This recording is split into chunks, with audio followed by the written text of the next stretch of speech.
Security doubts black woman's first-class ticket, then finds out she designed the jet. A dense morning fog blanketed Los Angeles International Airport LAX as travelers bustled through the terminals, eyes glued to departure screens.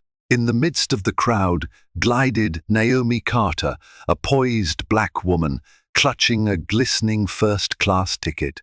She exuded quiet confidence, no frantic last-minute checks, no anxious glances. Yet, like a dark cloud on an otherwise perfect day, a skeptical airport security officer's gaze settled on her.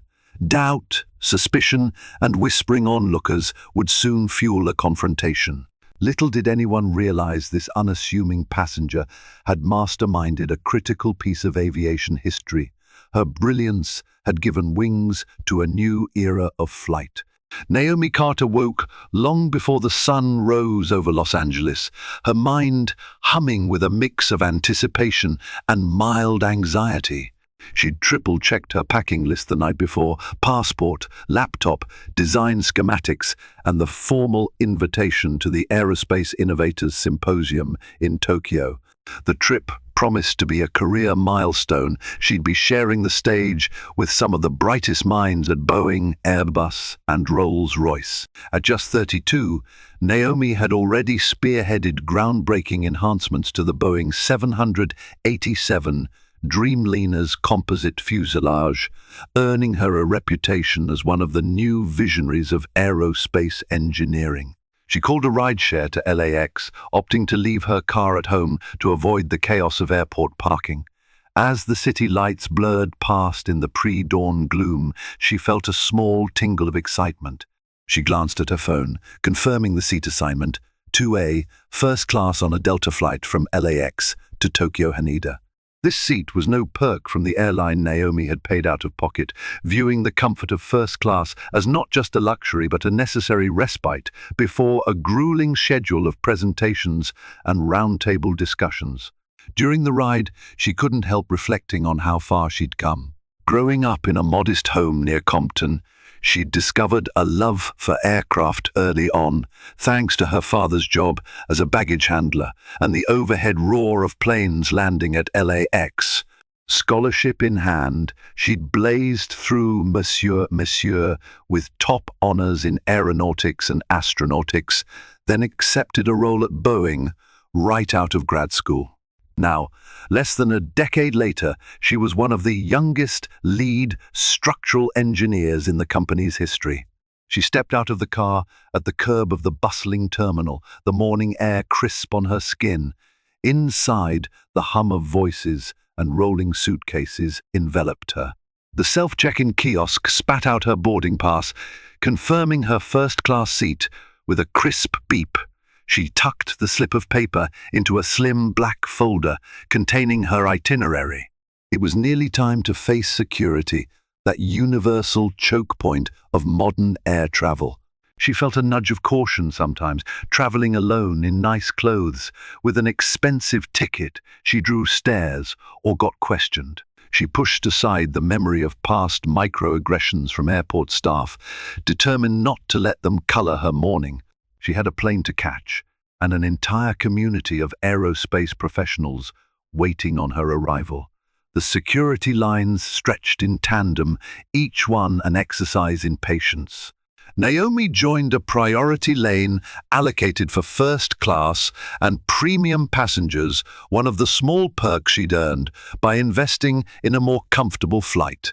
The queue moved at a decent pace. A polite TSA agent checked boarding passes and IDs at the entrance, directing travelers to the nearest screening station. Naomi offered a small smile as she handed over her documents.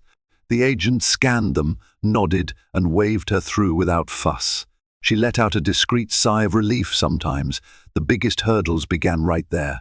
Pushing her sleek carry-on forward, Naomi removed her laptop and placed it in a bin alongside her shoes, phone, and jacket. She stepped through the body scanner without issue, collecting her belongings quickly on the other side. So far, so good. Yet as she reached the next checkpoint, a place where an airline representative occasionally verified passports for international flights, she noticed a man wearing a navy blue polo emblazoned with Delta security contractor. He stood near a counter stacked with flight manifests and shipping labels. Mid-40s, with short, greying hair, he carried himself with a hint of authority. His name badge read D. Turner.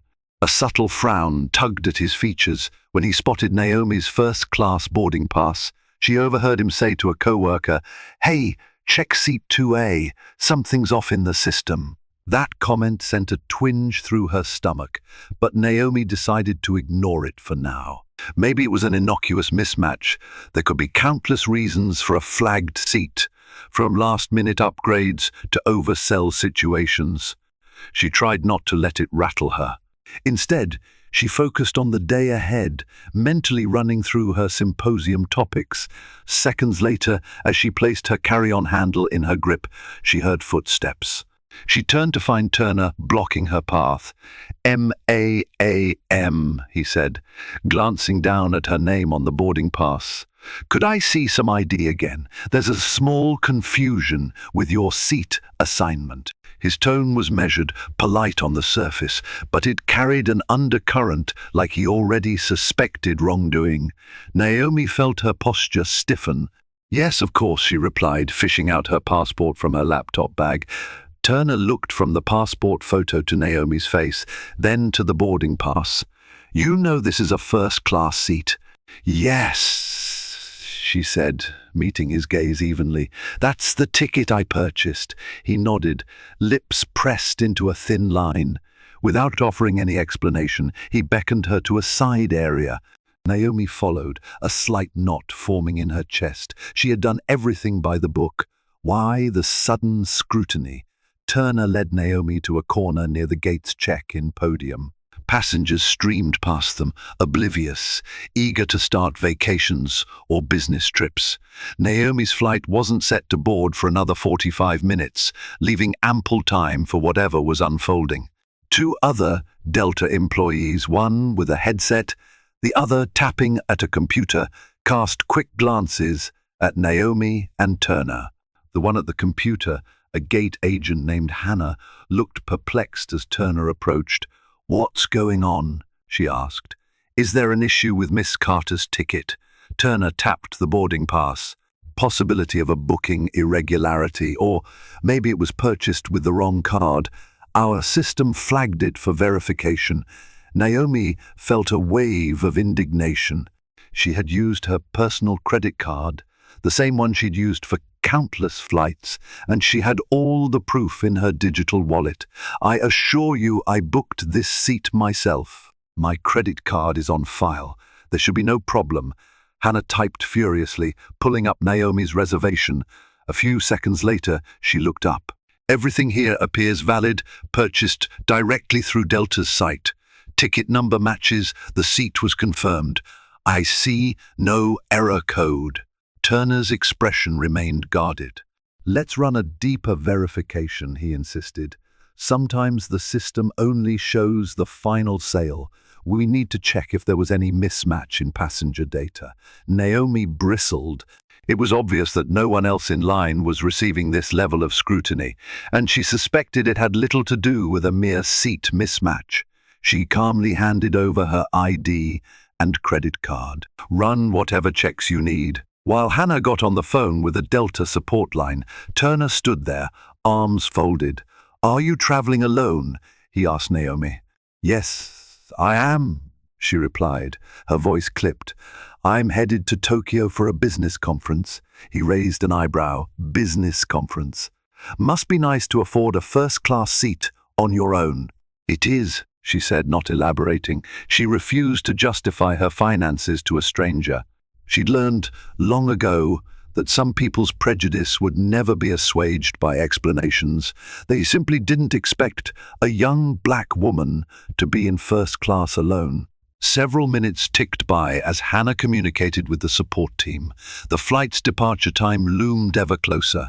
Naomi inhaled deeply, trying to maintain composure.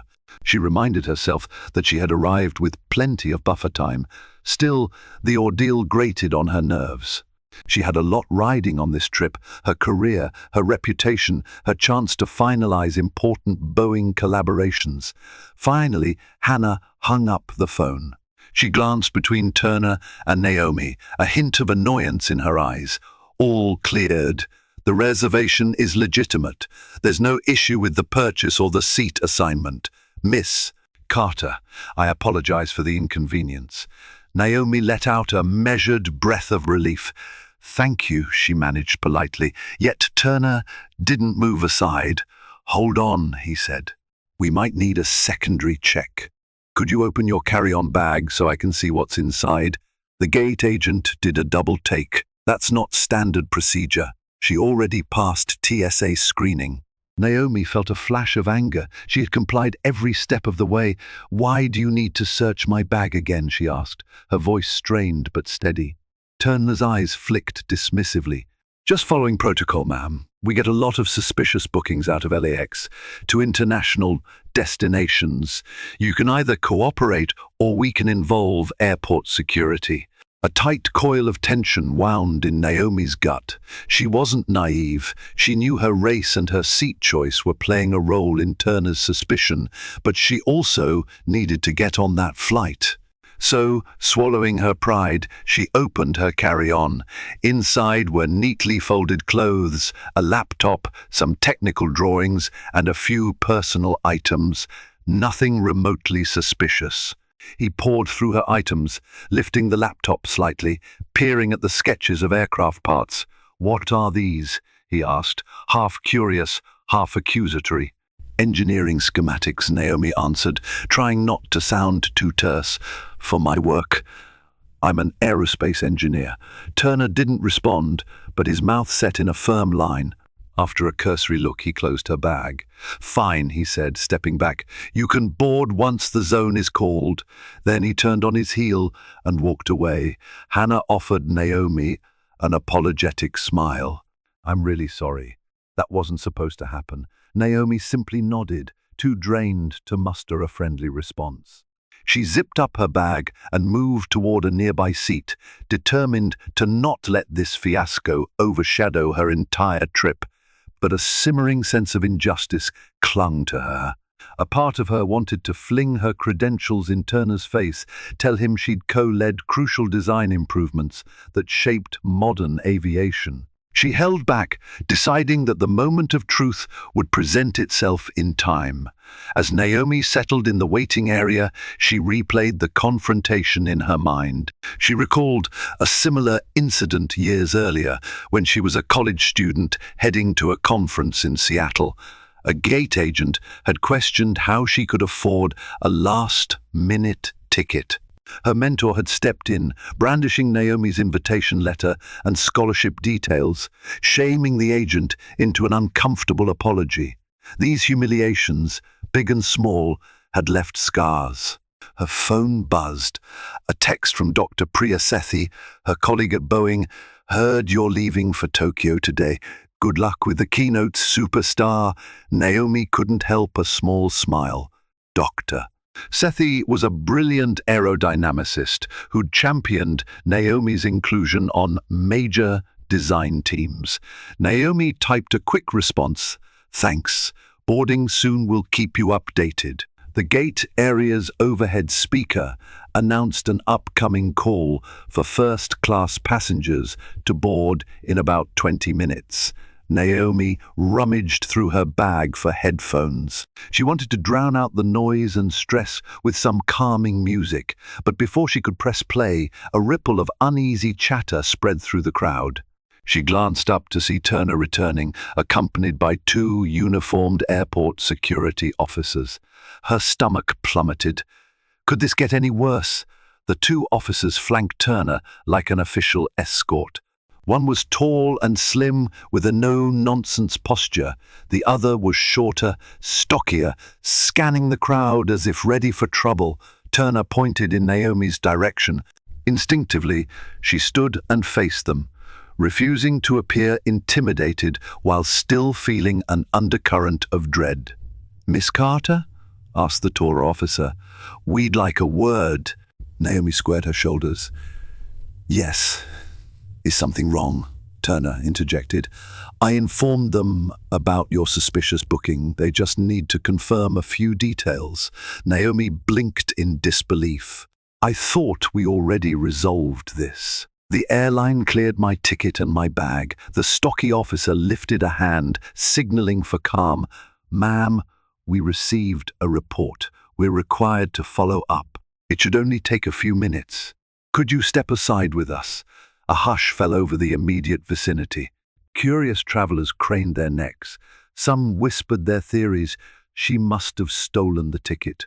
Or she looked so normal, though. The humiliation scorched through Naomi's chest. But with boarding about to start soon, she saw no alternative but to cooperate. Walking toward a glass-paneled partition near the gate, Naomi felt a wave of frustration so strong that tears threatened to well.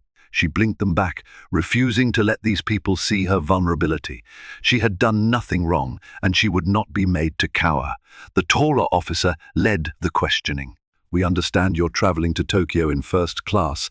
Are you aware that the seat you hold is valued at over $6,000 one way?" Naomi arched a brow. "I'm aware of the cost, yes. I paid for it with my personal funds. This is a business trip. May we ask what kind of business?" Naomi forced a calm tone. "I'm an aerospace engineer. I'll be attending a symposium and delivering a keynote on advanced materials for commercial aircraft." The officers exchanged a look, some flicker of surprise or perhaps confusion. Turner, standing off to the side, scoffed softly. Naomi resisted the urge to glare at him. Instead, she opened the folder containing her official invitation to the symposium. "Here," she said, holding it out. "This document shows my name, the schedule, and the venue. The event is organized by the Japan International Aerospace Association." The tall officer scanned the document, then passed it to his partner.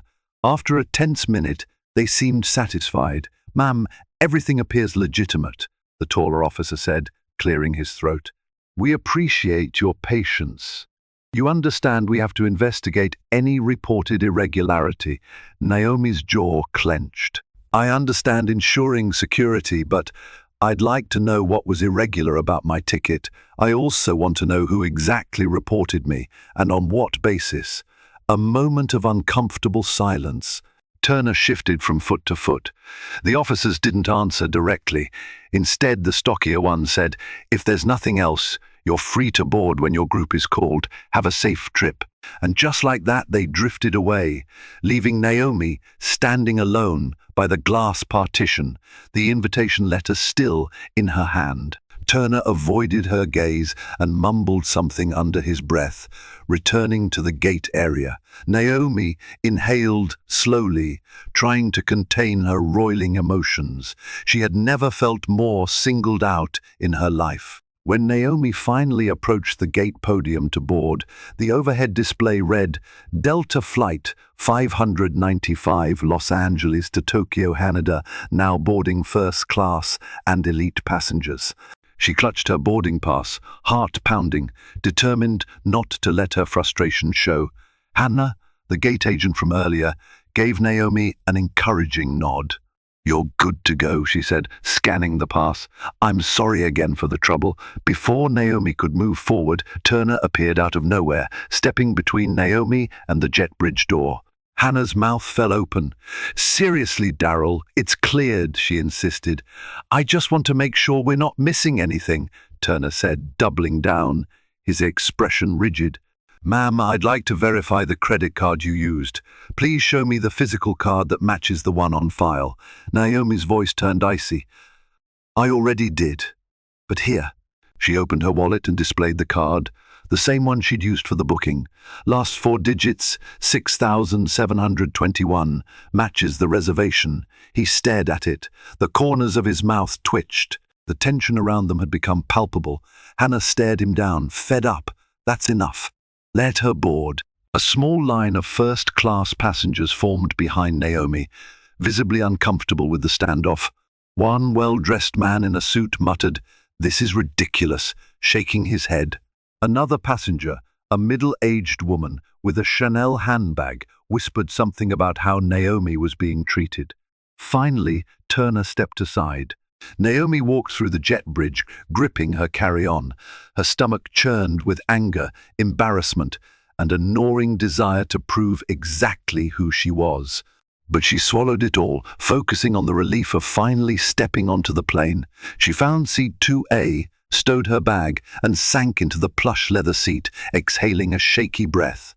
An impeccably dressed flight attendant, Marisol, offered a warm smile. "Welcome aboard, Miss Carter. Can I get you some champagne or orange juice before takeoff?" Naomi forced a small smile. "A glass of orange juice would be great, thanks." Marisol noted the tension in Naomi's eyes but didn't pry. Naomi was thankful for the moment of calm. She stared out the window as the cabin filled, the hum of boarding announcements drifting in the background. Soon she'd be thousands of feet in the air, leaving these humiliations behind at least for a while. Just as the door to the aircraft was about to close, a commotion in the galley area caught Naomi's attention. She glanced up from her seat to see Turner speaking with Marisol and the lead flight attendant, an older gentleman named Glenn. From Naomi's vantage point, she couldn't catch every word, but she heard phrases like "customary check" and "we can't be too careful." Naomi felt her pulse jump. This man was relentless. She overheard Glenn's response: "Sir, if there's a security concern, it should have been handled before we closed the door. Please step off now. The flight is departing." Turner persisted. "I just want a final word with the passenger in 2A, Miss Carter." That was it. Naomi unbuckled and rose, stepping into the aisle. Her eyes flashed. "Yes, Mr. Turner?" His gaze flickered with what looked like surprise. Perhaps he hadn't expected her to confront him so directly. The surrounding first-class passengers fell silent, ears attuned to the drama. He cleared his throat. "I just want to confirm you're comfortable and aware that any suspicious activity on board can be reported directly to the captain." Naomi blinked, incredulous. "Are you suggesting I might cause trouble on this flight?" Turner tightened his lips, as if realizing he'd said too much. Glenn placed a firm hand on Turner's arm. "Sir, it's time for you to leave. We have a schedule to keep." Marisol stepped forward, too, her calm eyes locking on Turner. "We have no reason to suspect Miss Carter of anything. She's a paying passenger, cleared by gate staff. Please, let us do our jobs." A few scattered claps rose from the other passengers. Naomi felt a lump of emotion forming in her throat, part anger, part relief. Turner gave a final glare, turned on his heel, and exited the aircraft. The door sealed behind him with a resounding finality. Glenn turned to Naomi. "I deeply apologize for that disturbance. You have our assurance that you won't be bothered again. Please be seated. We're preparing for pushback." Naomi nodded, voice tight. "Thank you." She settled into her seat, heart thumping from the confrontation.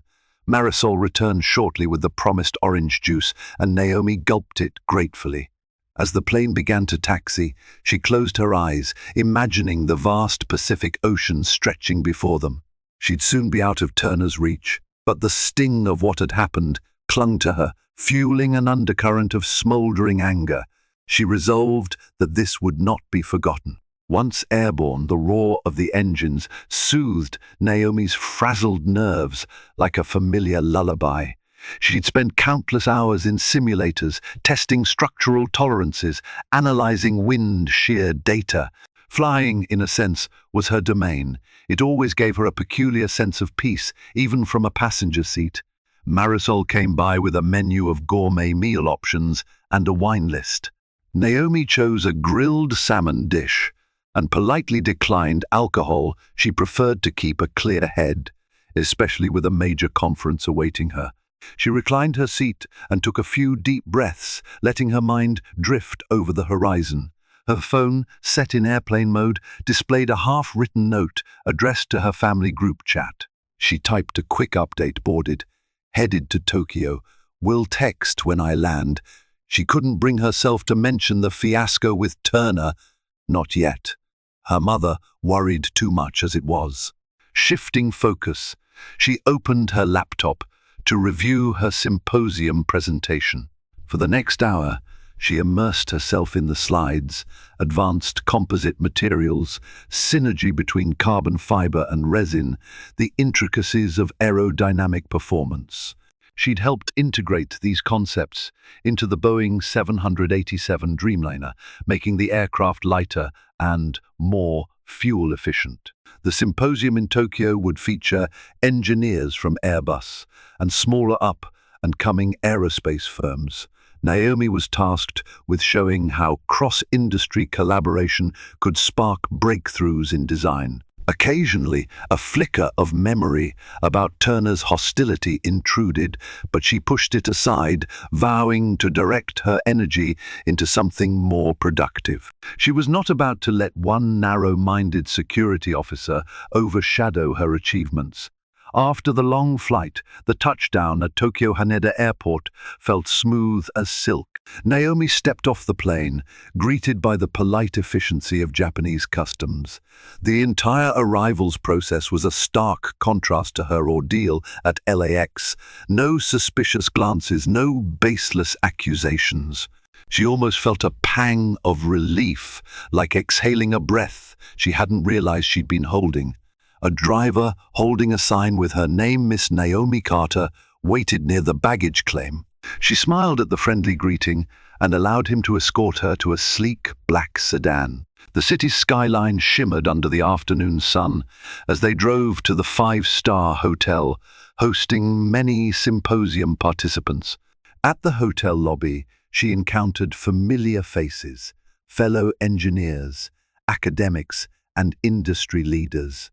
Some recognized her from previous conferences and greeted her with enthusiastic waves. Doctor. Cece hadn't arrived yet, but she saw James Collins, the Boeing lead for next-generation cockpit interfaces. He rushed up, giving Naomi a mock bow. "Miss Carter," he exclaimed, "the genius behind the Dreamliner's new wing design. How was your flight?" Naomi hesitated. "Mostly fine. There was a minor incident at LAX security, but I'm here now." James frowned. "I hope you plan to file a complaint. That's unacceptable." She shrugged. "We'll see. Let's focus on the symposium first." A wave of gratitude washed over her at James's concern. Sometimes, in the often male-dominated field, genuine support was hard to find. People like James and Dr. Sethi made a difference, reminding her that an ally was never too far away. Their conversation shifted to the schedule for the next few days: keynote sessions, panels on electric propulsion, and high-level meetings about Boeing's future projects. Naomi felt her excitement reignite. Here, she was among peers who valued her insights. The memory of Turner's suspicion dulled in this environment of respect. The next morning, Naomi took the stage in a large conference hall adorned with banners from Mitsubishi Heavy Industries, Boeing, and Airbus. Rows of elegantly dressed attendees watched her intently. She could almost taste the collective anticipation. Her slides lit up the massive screen behind her, showcasing the latest breakthroughs in composite structures and integrated avionics. For 40 minutes, she spoke with authority and passion, detailing how cross-disciplinary research led to the 787's advanced fuselage design, a design that not only reduced weight, but also improved cabin pressurization and passenger comfort. She referenced collaboration with General Electric and Rolls-Royce for engines that maximized fuel economy. Her audience occasionally erupted in appreciative applause, especially when she outlined how open-source data sharing could accelerate innovation across the industry.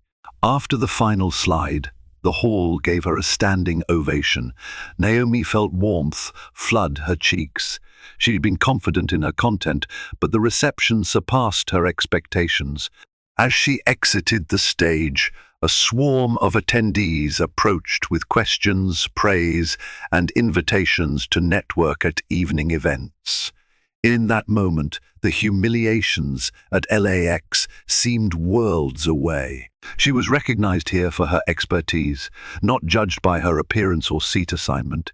If only every place valued her as Tokyo's aerospace community did. That afternoon, as Naomi mingled in the lounge area, nibbling on sushi canapes, Dr. Sethi finally arrived. She beamed at Naomi. Heard your keynote was a grand slam. They're still talking about it. Sorry I missed it, flight delays. They found a quiet corner to chat. Dr. Sethi's expression turned concerned. Also, I got wind of something from the Boeing team stateside. Did you run into some trouble with security at LAX? Naomi felt her shoulders tense. Yes, this security contractor singled me out, insisted my ticket was suspicious. It escalated until airport security got involved. It was humiliating, Dr. Sethi sighed. I'm so sorry. Are you planning to escalate it? Before Naomi could answer, James Collins joined them, phone in hand. Naomi, you won't believe this, someone posted about your LAX incident on social media. A passenger in the lounge apparently recorded bits of it. The video's going viral on Twitter. Naomi's heart sank. She had no desire to become a viral spectacle. You're kidding. He shook his head. No, it's trending under #FlyingWhileBlack, and people are outraged. They're praising you for calmly standing your ground. The man someone ID'd him as a Delta contractor, Daryl Turner, is being called out for racism. Naomi's stomach tightened. This was a can of worms she never wanted opened publicly. She pictured her mother seeing the video, worrying about her safety and well-being. But a part of her also felt a flicker of validation. She hadn't been crazy to suspect prejudice. Dr. Sethi rested a hand on Naomi's shoulder. I know you didn't ask for this attention, but it might push the airline to respond. If that leads to accountability, maybe it's for the best. Naomi nodded, swallowing hard. This was no longer just her private indignation. It was unfolding on a public stage. News spread quickly within the aerospace and airline communities. By the end of the symposium's second day, Naomi received an unexpected call from a senior HR representative at Delta's headquarters in Atlanta. Miss Carter, my name is Victoria Park. I handle escalations related to passenger discrimination claims, the woman said, her tone measured but courteous. We've become aware of a troubling incident involving you and one of our third-party security contractors at LAX. Naomi retreated to a secluded spot near the conference's networking hall. Yes, I'm aware it went viral on social media. Park exhaled. Delta has a strong policy against discrimination of any kind. We're investigating the matter. Our preliminary findings suggest that Mr. Turner acted outside the scope of his authority. I'd like to extend a personal apology on behalf of the airline. Naomi's pulse fluttered with a mixture of relief and lingering anger. I appreciate the apology, but it doesn't undo the humiliation I experienced. We understand, Park said, her voice tinged with regret. If you're open to it, we'd like to offer you compensation mileage credits, a partial refund, or anything that might help address the distress caused. We also want your input on how to ensure this never happens again. Naomi thought about how to respond. She didn't want hush money or freebies. What she wanted was systematic change. You can start by reviewing how your contractors are trained and ensuring that staff can't single out passengers based on prejudice. I'm also considering an official complaint with the Department of Transportation. I want real accountability. Park hesitated. We're prepared to cooperate fully with any official investigation. Let's keep the lines of communication open, Miss Carter. Naomi ended the call feeling a slight glimmer of hope. Perhaps, for once, the pressure of public scrutiny would force an airline to confront prejudice head-on. She returned to the symposium, burying herself in discussions about thrust vectoring and new flight control architectures, but the conversation with Delta lingered in her mind. On the symposium's final evening, a gala dinner took place at a luxurious ballroom overlooking Tokyo Bay.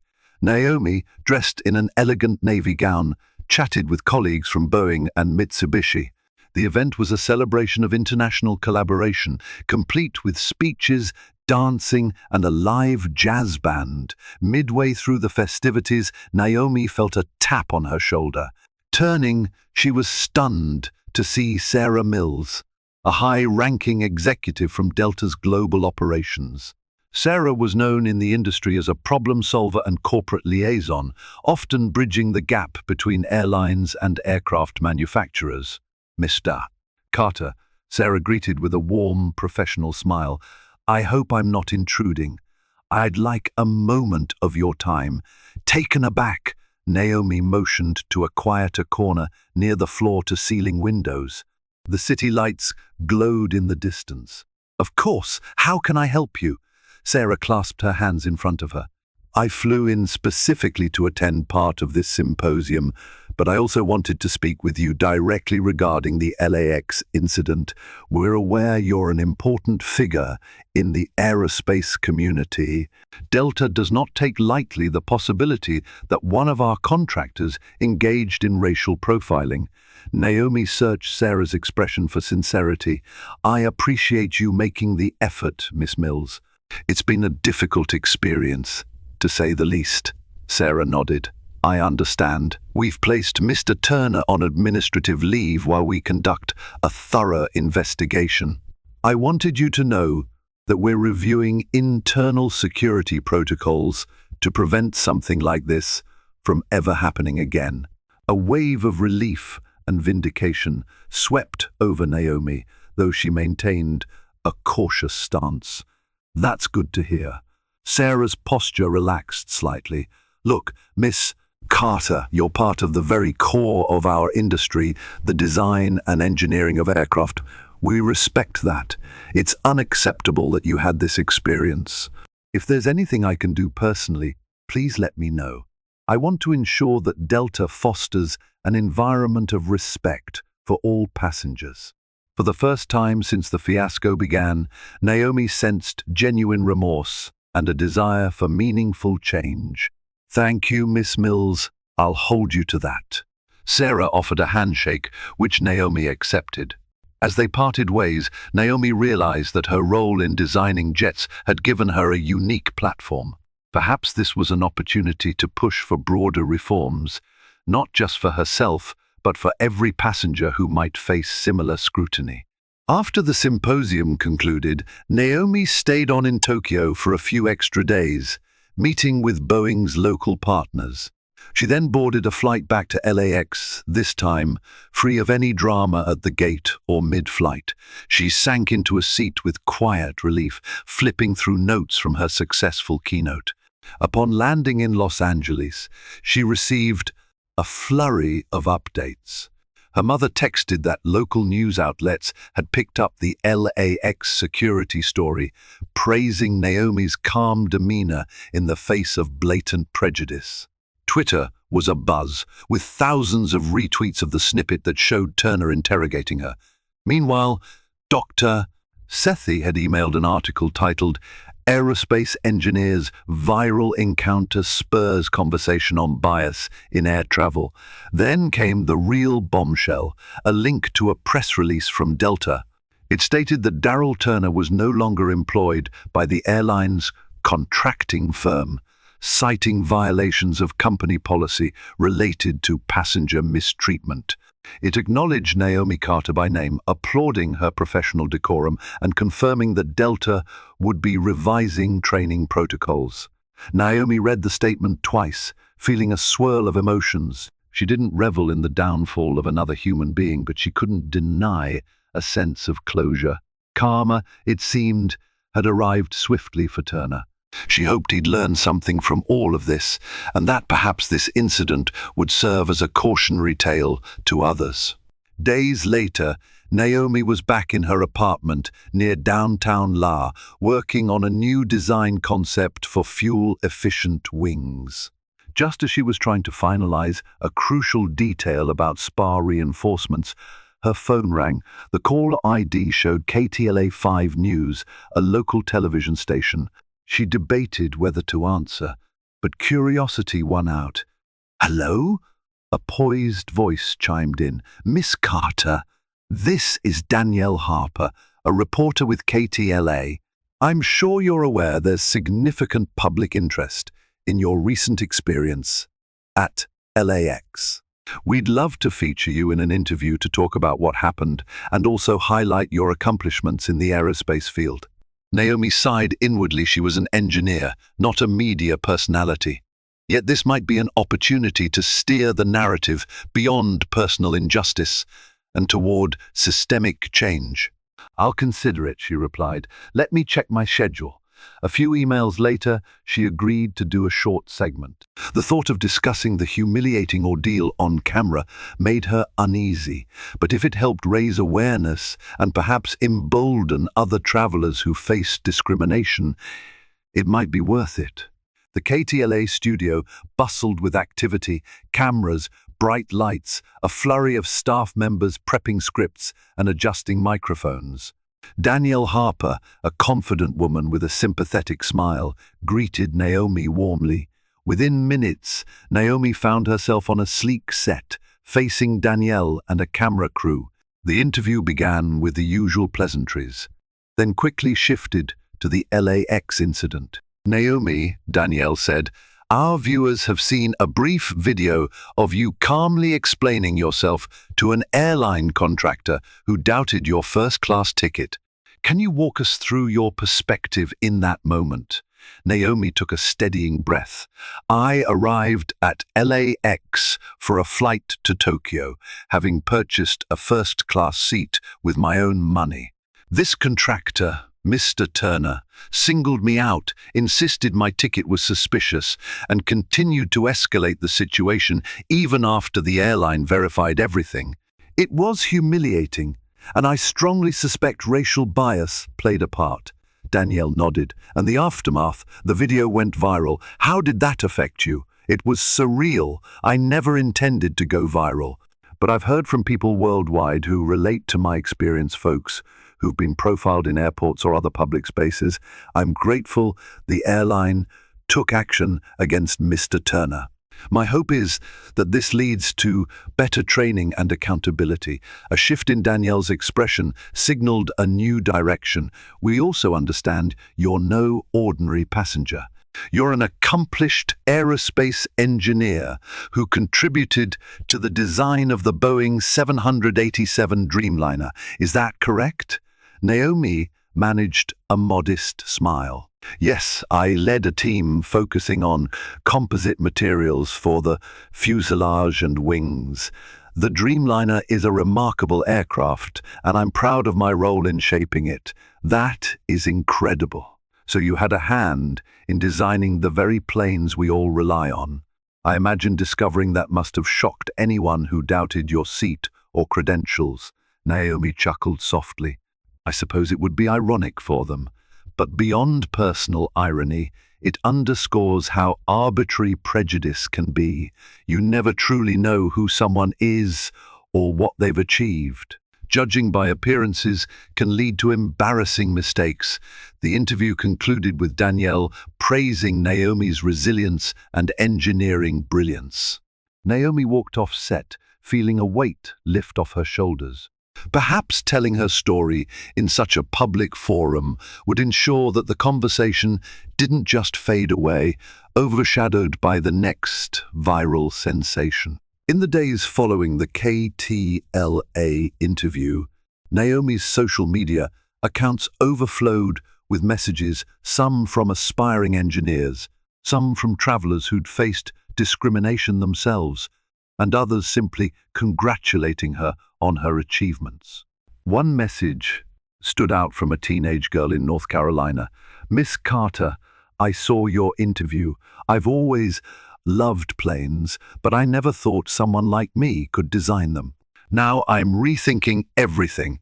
Thank you for inspiring me." Naomi's chest tightened with emotion. This was why representation mattered. A single spark of visibility could ignite someone else's dream. Meanwhile, Boeing publicly congratulated Naomi for handling the LAX incident with grace, reaffirming that she was an integral part of their engineering team. They offered to support any additional action she wished to take against Turner or the contracting firm. Naomi felt supported at her workplace, another relief. She also received a call from a civil rights attorney offering pro bono services if she wanted to pursue a lawsuit for emotional distress or discrimination. Naomi mulled it over, but wasn't sure she wanted to endure a lengthy court battle. For her, the real victory lay in policy changes and meaningful cultural shifts. The question lingered, would those changes last? Or would the uproar fade once the spotlight moved on? A few weeks later, as Naomi strolled through LAX for another business trip, this time to Seattle, she spotted a familiar silhouette near a coffee stand. Darrell Turner. He was wearing civilian clothes, a baseball cap pulled low. In a jolt of surprise, she realized he must no longer be allowed in uniform. Perhaps he was traveling personally or had come to gather his final paycheck from the contracting office. He noticed her almost simultaneously. Their eyes locked, and an awkward moment froze between them. Naomi debated simply walking away. After all, she owed him nothing. But a surge of curiosity and a desire for closure propelled her feet forward. "Mr. Turner," she said quietly, stopping a few feet from him, "didn't expect to see you here." He shifted uncomfortably, removing the cap. "Miss Carter." His voice was subdued, the cockiness and authority drained away. I heard about everything. That you designed the plane and, well, I lost my job." Naomi scanned his face. She saw exhaustion, maybe regret. "I'm sorry if your life has been turned upside down. But you did that to me first. You singled me out, humiliated me in front of other passengers. Did you ever ask yourself why?" He swallowed hard. "I messed up. I guess I saw you a young woman of color in first class, and I just assumed. That's no excuse. I was wrong." Naomi studied him, her anger tempered by time. "It's not about me alone. It's about the next person you'd have profiled, the next person who might have missed a flight or faced greater consequences. I hope you understand that now." He nodded. "I do. I can't take it back, but I'm sorry. Really." A part of Naomi wanted to lash out, but she recognized genuine remorse in his eyes. Perhaps losing his job had forced him to reflect. "I hope you learned from this. Whatever you do next, treat people better." With that, she stepped away, leaving him standing alone. The swirl of footsteps and luggage wheels filled the silence. Naomi felt a sense of finality, like closing a chapter on a painful story. Her flight to Seattle beckoned, a new horizon, free of Turner's shadow. Word of Naomi's run-in with Turner, this unexpected second encounter, reached the ear of the civil rights attorney who had contacted her earlier. He saw an opportunity for a broader campaign, using Naomi's story as a launching pad to advocate for stronger anti-discrimination policies in airports nationwide. Naomi found herself invited to speak at a panel hosted by the NAACP in Los Angeles, focusing on travel equity. At first she hesitated. Her schedule was packed, and public speaking on social issues was outside her usual realm of aerospace design. But Dr. Sethi, ever supportive, encouraged her. So, on a warm Saturday afternoon, Naomi addressed a modest crowd in a community center. She spoke about the subtle biases that plague professional spaces, about how success doesn't immunize you from prejudice, and about the illusions we hold regarding who can afford a seat in first class. The audience nodded, many faces lighting up with understanding or empathy. Afterward, a line formed of people wanting to shake her hand, share their own stories, or thank her for shining a spotlight on a too common issue. As she hugged an older woman who tearfully recounted a similar airport ordeal, Naomi felt a wave of purpose. Perhaps her role went beyond designing safer, faster aircraft. Maybe it also involved helping craft a more equitable sky for everyone. Months passed. The public furor died down, replaced by the next trending topic. Yet real changes had been set in motion. Delta and other airlines publicly updated their training modules, focusing on unconscious bias and appropriate passenger engagement. Aviation blogs touted Naomi's story as an example of how single incidents can spark institutional improvements. Then came an invitation that caught Naomi by surprise. The Smithsonian National Air and Space Museum was planning a new exhibit titled Aviation Visionaries of the 21st Century. They wanted to feature Naomi's contributions to the Boeing 787 and highlight her story of resilience in the face of discrimination. On the day of the exhibit's unveiling, Naomi walked through the grand halls of the museum, heart pounding with disbelief. Beside models of legendary aircraft and tributes to pioneers like the Wright brothers, there was now a modern display showcasing women engineers and scientists shaping the future of flight. Prominent among them was Naomi Carter. A digital kiosk allowed visitors to explore her background, watch a clip from her keynote in Tokyo, and even see a tactful, condensed mention of how she overcame the prejudice at LAX. The exhibit concluded with an uplifting message: Naomi Carter, designing a future where the skies belong to everyone. Tears blurred her vision. She never would have chosen such a painful path to recognition, but she couldn't deny the significance. It was a testament to her perseverance and a beacon for anyone who questioned their place in this expansive world. Thank you for traveling alongside Naomi Carter's journey, a testament to resilience, brilliance, and the power of standing up for one's worth. In a world where a first-class ticket can spark unjust suspicions, Naomi's experience reminds us that prejudice often underestimates the extraordinary achievements of those it aims to diminish. Her quiet resolve not only upheld her dignity in the face of blatant bias, but also served as a catalyst for long overdue changes in airport security practices. If you found her story inspiring, please like this video, share it with friends who believe in forging a more inclusive future, and subscribe to this channel for more narratives that illuminate hidden struggles and celebrate triumphs. Let's ensure that stories like Naomi's propel us forward, strengthening our commitment to justice, equality, and possibility, whether on the ground or soaring at 35,000 feet. Safe travels, and thank you for watching.